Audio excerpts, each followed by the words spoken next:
Something is about to shift, and when it does, you'll finally understand why it took so long. I need you to pay close attention to this message because it didn't land in front of you by accident. Tonight, while you're watching this video, there's someone in a place you've never been, with a voice you've never heard, speaking a name in prayer. And that name is yours. That person doesn't know your face, doesn't know your story, doesn't have your number. But they do this every single night, without knowing you exist, and heaven hears both prayers at the same time, coordinating a meeting you can't see yet. But that's already in motion. Stay with me until the end of this video. Before it's over, you're going to receive the alignment protocol to become visible to the heaven that's already coordinating this meeting, and it's going to change the way you pray, the way you wait, and the way you prepare for what's already on its way. But before we get there, I need you to feel the honesty of what you're about to hear. You know what it's like to turn off the light at night and let your mind do the inventory. The mental checklist nobody sees. The relationship that didn't work out. The person who seemed like the answer and walked away. The attempts that ended in silence. And you lie there, in the dark, adding up what still hasn't arrived, trying to calculate if it even makes sense to keep hoping anymore. That nighttime inventory has no witness, just you and the ceiling. You also know what it's like to watch everyone else move forward while you're stuck in the same place. The feed full of couples. The family gathering with questions that come before the hug. The church service where everyone seems to have found what you're still looking for. And you watch, smile, congratulate them, and inside you silently wonder without letting the question escape. What am I doing wrong? The like button is your public amen. If this word has reached you, hit that like button right now. Heaven registers what you openly confess. And there's the message you send when someone asks how things are going in the love department. I'm fine. 2 words. Easy to type. But the hand that typed them was trembling on the inside, because I'm fine is what you say when the real answer would be too long, too heavy, too difficult to explain to someone who hasn't lived what you've lived. You seek. You dedicate yourself. You do everything right, and yet abundance never comes. And the worst part? You start wondering if you're doing something wrong, if you're being heard up above, if it's meant for you at all. It's not a lack of faith or worthiness. It's a spiritual blockage that ordinary prayer alone cannot break. The Miracle Journal unblocks this in 21 days with a spiritual protocol that works exactly where your prayer doesn't reach. Along with the journal, you'll also receive as a gift the prayer guide and the Psalms manual with the most powerful sacred practices and texts to deepen your transformation. To claim your version of the journal, tap the link in the comments right below this video. Too long, too heavy, too difficult to explain to someone who hasn't lived what you've lived. So you simplify, and you learn to carry it alone. And there's that one early morning. You know which one I'm talking about.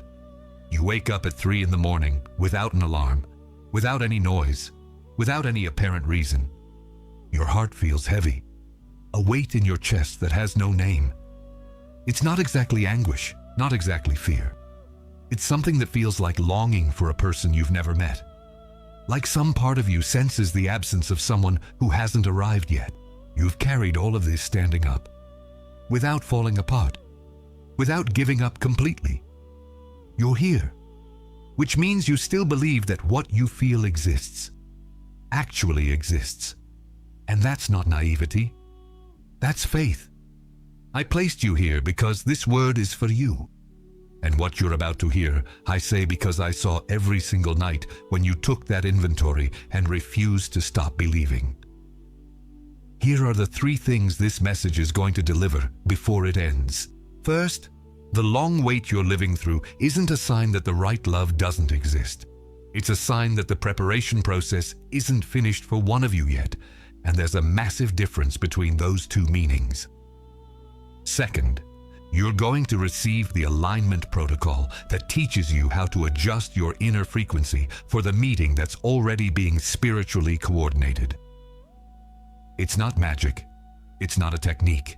It's cooperation with what heaven has already set in motion. Third, by the end of this message, you're going to be able to declare with clarity and without hesitation, I am someone's answer, and I stop rushing. Now close your eyes for a moment. Let what you just heard settle. Breathe. There are signs present in your life right now that you've never read as spiritual coordination. You've labeled them other things. I'm going to show you what they really are. The first sign is longing without a reference point. You miss someone who doesn't have a face yet. It's a real emotion, physical, present, but it has no identifiable object. You're not sad about anyone specific. It's not nostalgia for a past relationship. It's an absence that has no name, and you don't know what to do with it because you don't know where it came from. What you've called this is loneliness, maybe melancholy, maybe being overly sensitive. But what this really is on the spiritual level is the bond being established before the physical meeting. Your spirit recognizes a connection that your mind doesn't have vocabulary for yet. The longing without a reference point isn't a sign that something's wrong. It's a sign that something already exists, and you just haven't found it in the visible realm yet. The second sign is a pull toward places, habits, or routines that were never part of your life. Suddenly, you want to go to places that weren't yours. A different city calls to you. A new hobby appears without explanation. A change in route happens without you planning it. And you find it strange because it doesn't seem to have come from you. It's not something you would have chosen on your own at any other time. What you've called this is curiosity, or a new phase, or coincidence. But what this really is, on the spiritual level, is heaven repositioning you for the intersection of paths. The meeting doesn't happen where you've always been. It happens where you're being moved. When the destination changes, the route changes first. The third sign is your heart settling down. Lately, you've been seeking less, trying less. The urgency that used to push you forward has gotten softer. A strange peace has started to inhabit places where anxiety used to live.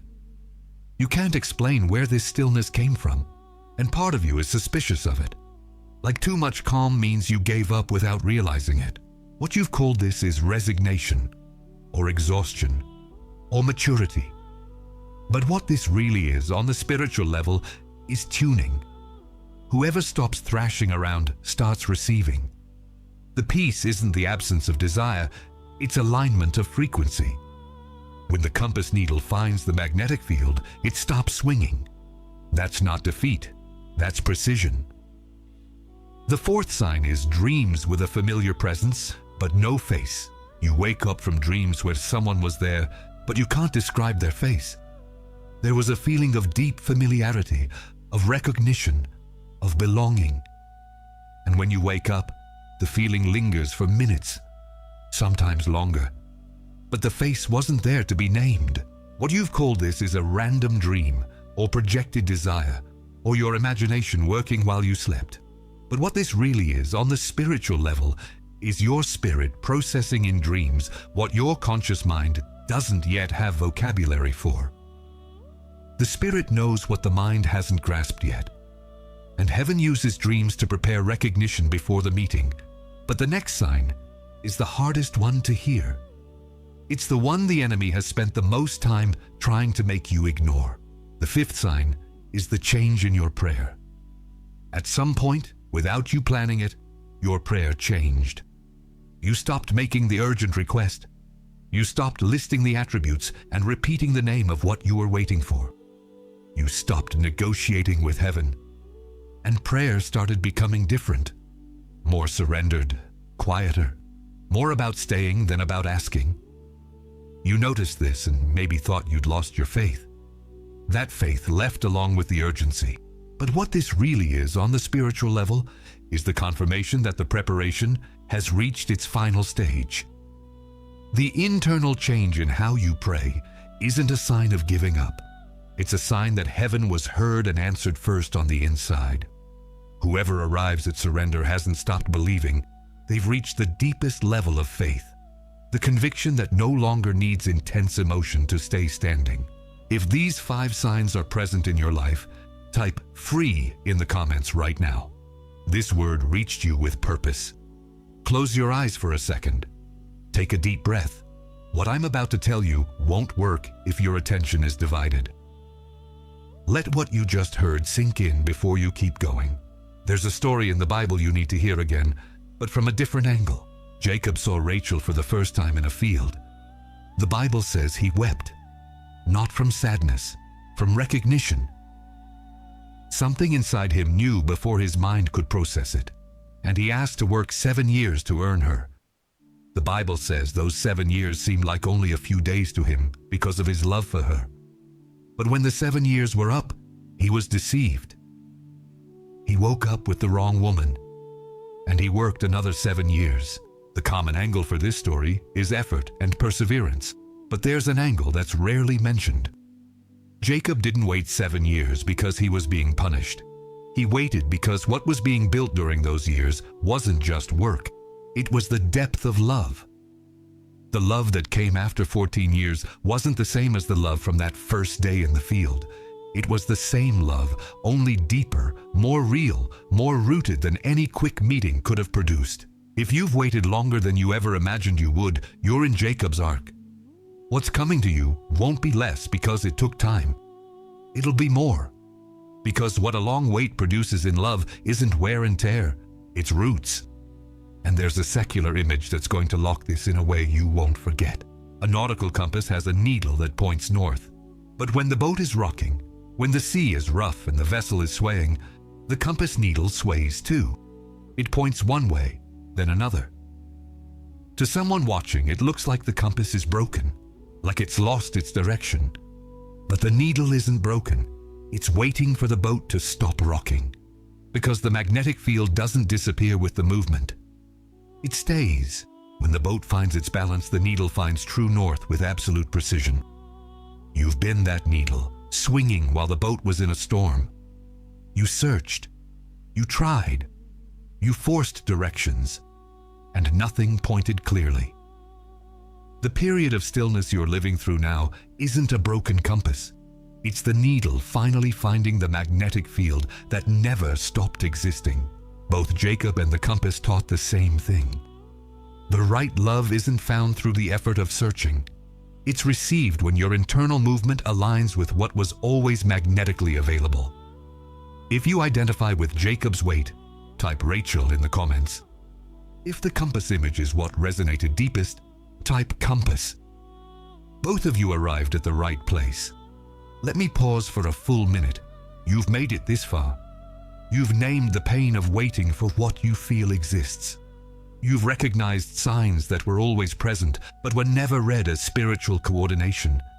You've understood that the recent stillness isn't abandonment, it's the magnetic field stabilizing.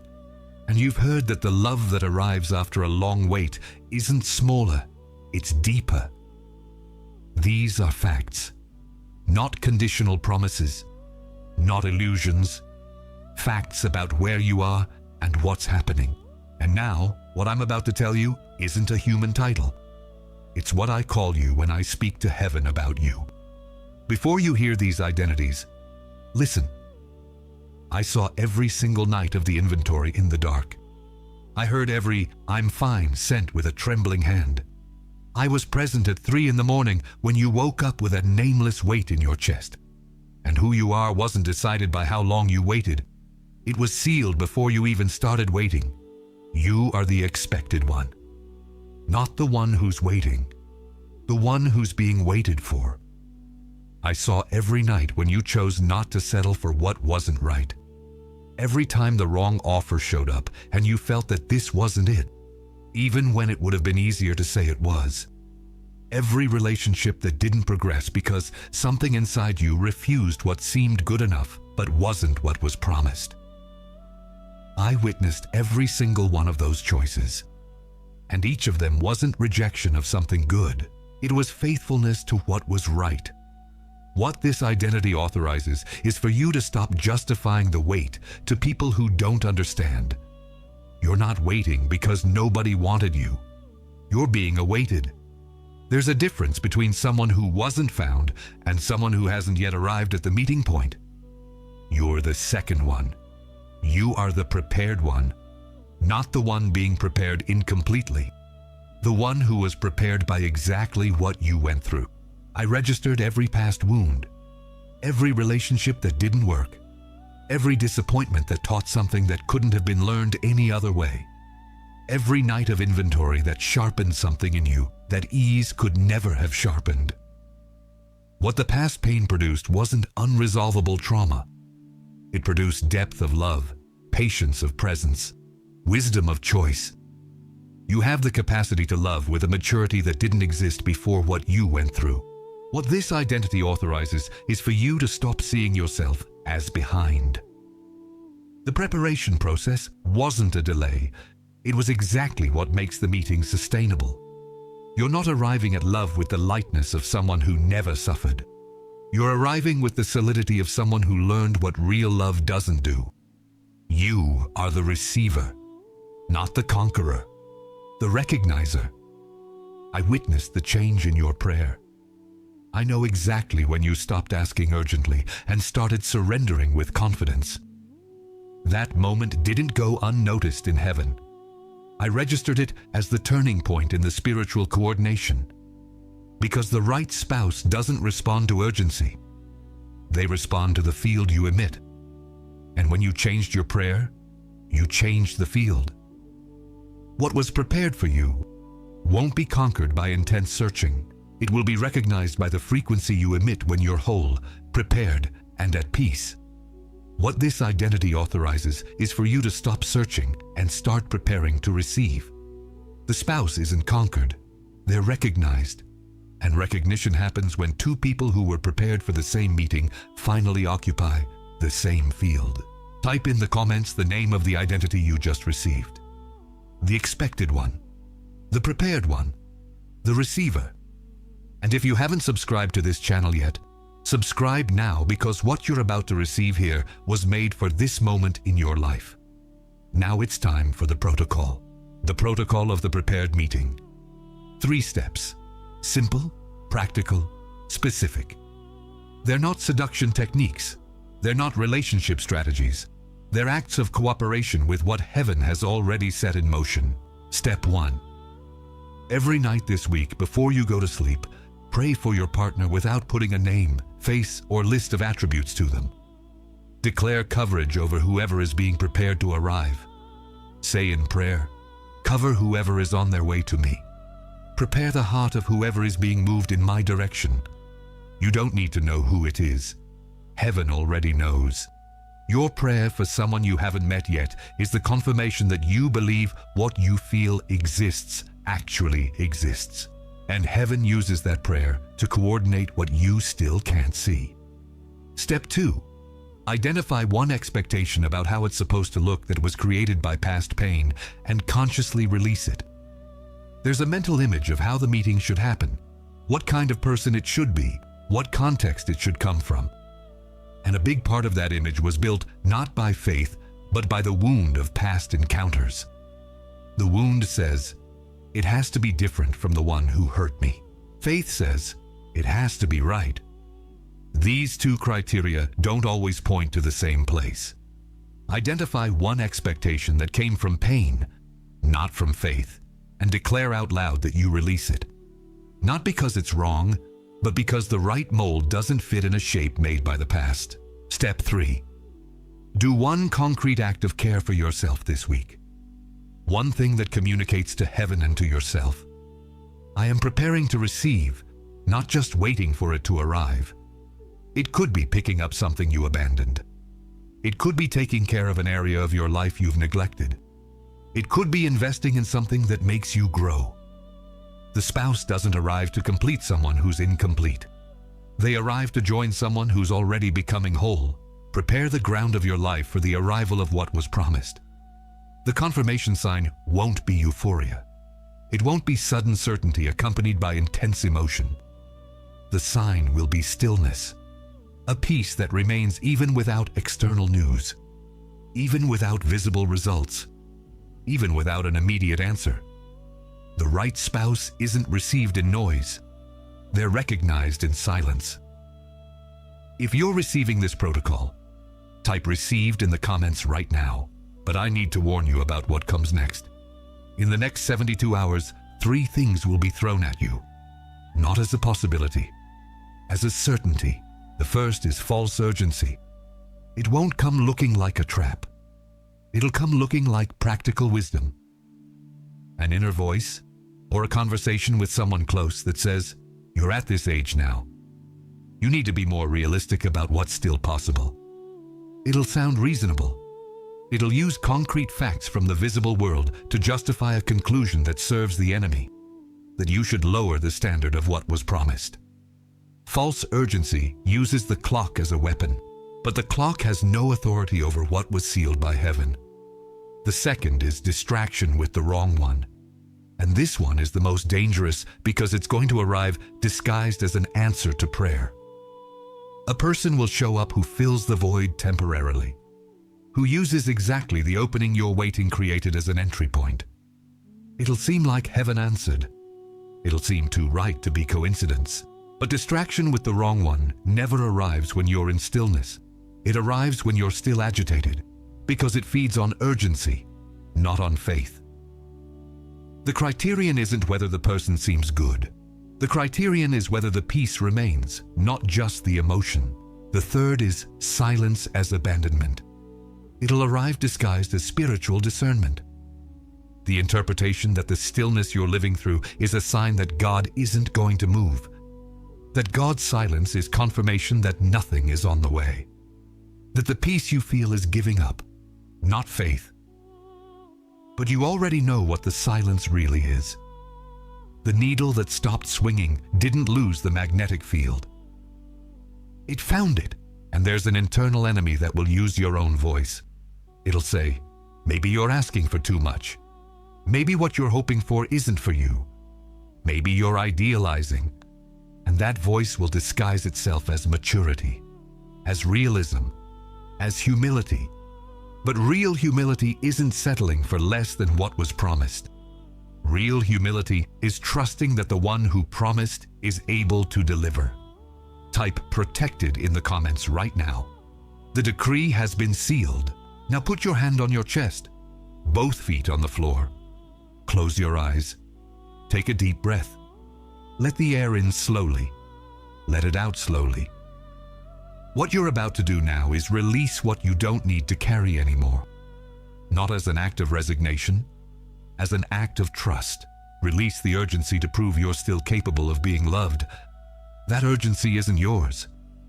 It was placed there by encounters that ended the wrong way, by voices that said things that weren't true about you, by a silence that was interpreted as rejection when it was only timing. You don't need to prove anything. What's yours is already sealed. Release the image of your partner that was built by the pain of who already left. The mental checklist of how the right person should be in order to compensate for what the wrong person did. That mold wasn't made by faith. It was made by the wound. And the wound has no authority to define what heaven prepared. Release the nightly inventory of what hasn't arrived yet. The list in the dark after the light goes out. The tally of what's missing. You don't need to keep that count anymore. Heaven doesn't need your inventory to know what you need. And you don't need the inventory to keep believing. Now I want you to hear the voice of the Father. I saw you that early morning. At 3 a.m, when you woke up without knowing why, with that weight in your chest that had no name. That moment that felt like abandonment. That silence that felt like absence. I was more present there than in any other moment. I wasn't distant while you were awake in the dark. I was so close that my presence was what woke you up. The weight you felt in your chest wasn't abandonment. It was my nearness. It was heaven working on what you still couldn't see. And I heard that "I'm fine" that you sent with a trembling hand. I heard what you didn't say. I heard the weight inside those 2 words. I heard the effort of staying standing when no one was watching. That silence you chose on the inside while you smiled on the outside, I heard that silence louder than any word spoken out loud. And I was present in it. I saw every night of the inventory. Every time you added up what still hadn't arrived and still woke up the next day and kept believing. I saw the inventory and I know what's in it. And I'm not asking you to stop feeling the absence. I'm telling you that the absence isn't permanent. What you feel exists. Exists. I know because I made it exist. I placed in you the longing for what hasn't arrived yet because what's coming was made to be felt before it's found. There's a person who tonight, before they go to sleep, is going to speak a name in prayer. They won't know it's yours, but I'm going to hear both prayers at the same time. Theirs, asking for what was promised. Yours, surrendering what you can't control. And I'm going to use both to coordinate the meeting that neither of you can see yet. You are not forgotten. You are being coordinated. What's yours is on its way, not as hope, as a fact sealed in heaven before the world knew your name. Take care of yourself while what was promised is being moved toward you. Prepare the ground. Nurture the peace. Keep the prayer of surrender, not urgency. And when the recognition happens, you'll know.